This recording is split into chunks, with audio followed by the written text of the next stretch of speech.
So you say global warming is a real thing? Then tell me.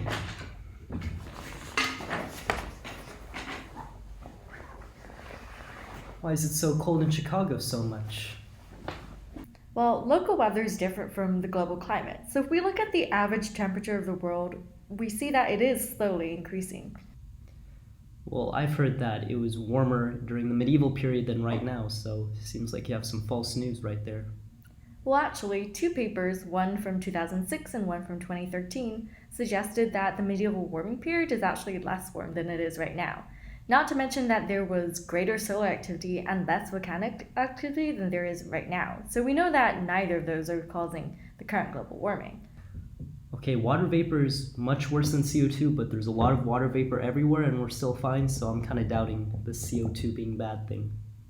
It is true that water vapor is a stronger greenhouse gas, but the way it works is it actually amplifies the effect of other greenhouse gases like carbon dioxide. So, if there weren't more carbon dioxide in the atmosphere, we wouldn't be seeing the warming that's happening right now.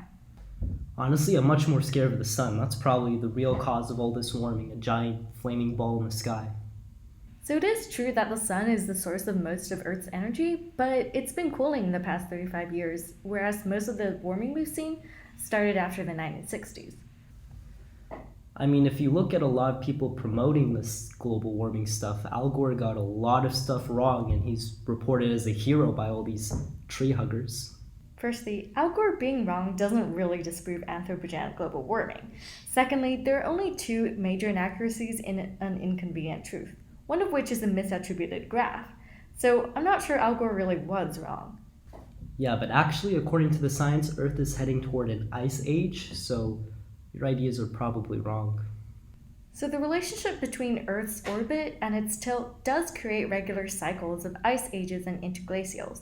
However, Earth's current orbit and tilt is out of sync with each other by about 10,000 years, so it shouldn't be strong enough to cause an ice age.